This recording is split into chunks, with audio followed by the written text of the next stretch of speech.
Igongona rĩa kũrugũria mũbango wa ũkũria wa gĩcigo mbunge kĩa Narok ya ithũĩro nĩrĩo rĩgucĩrĩirie mũnini wa mũtongoria wa bũrũri RIGATHI GACHAGUA na atongoria angĩ a kaunti ĩno arĩa manyitanĩire kwaria na mwaria ũmwe maũndũ-inĩ megiĩ ũkũria na ũthii wa na mbere wa kaunti ĩno.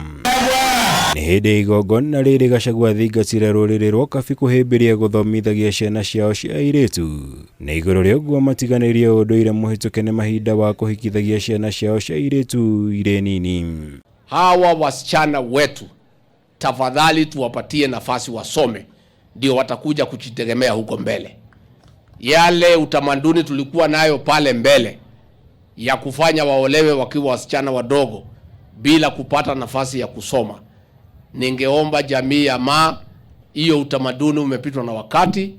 Tukubali zote, tujenge mashule, tusomeshe hao wasichana wakuje kujitegemea hapo mbele, wasaidie wazazi wao, wakuje kusaidia jamii ya na wakuje kusaidia taifa la Jamhuri la Kenya. Mũrũgamo ũyũ wa RIGATHI ũkĩte o rĩrĩ bũrũri wa Kenya ũnyitanĩire na thĩ yothe harĩ gũkũngũĩra mũthĩ wa mwana wa mũirĩtu, kũrĩa hinyĩrĩirie atĩ gĩthomo nĩyo njĩra hũthũ ya kũhe hinya ciana cia airĩtu matũũra-inĩ na maciaro mahote gũteithĩrĩria famĩlĩ ciao na bũrũri harĩ gũkinyanĩria ũkũria na ũthii wa na mbere. Kwa hivyo ningetaka kuuliza nyinyi muweke bidii kwa mambo ya masomo, na hasa huyu mtoto wa kike tumwangalie, na county commissioner na machifu wako mkuwe waangalifu, muhakikishe ya kwamba wasichana wetu wote wameenda shule kusoma, na mkuwe waangalifu. Mũrũgamo ta ũyũ nĩ ũiyũkĩtio nĩ mũtumia wa mũtongoria wa bũrũri RACHAEL RUTO hĩndĩ igongona rĩa gũkũngũĩra mũthenya wa airĩtu rĩrĩa rĩtabanĩirio university-inĩ wa Highland, akiuga nĩ ũndũ wĩkĩeha kuona gĩkĩro kĩrĩa ciĩko ici cia kũnyamaria ciana cia airĩtu ikoretwo ciongererekete. The resurgence of female genital mutilation is an outdated practice that families, communities, law enforcement agencies, and our courts must vigorously eradicate. We cannot allow such practices to persist in our society.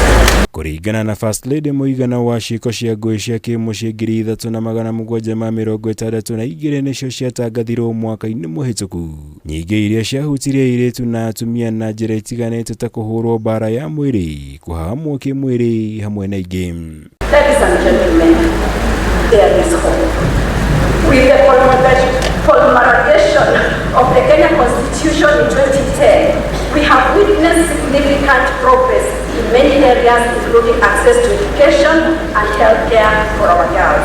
Na kuwa kaunti-inĩ ya Nakuru gĩkundi kĩa Rotary Club nĩ gĩtabanirie mũrũrũngano wa thayũ ta njĩra ya gũkũngũĩra mũthĩ ũyũ wa airĩtu, kũrĩa mahinyĩrĩirie bata wa kũnyitĩrĩra ciana cia airĩtu kumana na kĩhĩri kĩa mabataro marĩa ikoragwo namo. Most of the girls are missing classes because of the biological issues. So basically in a month they are missing about a week.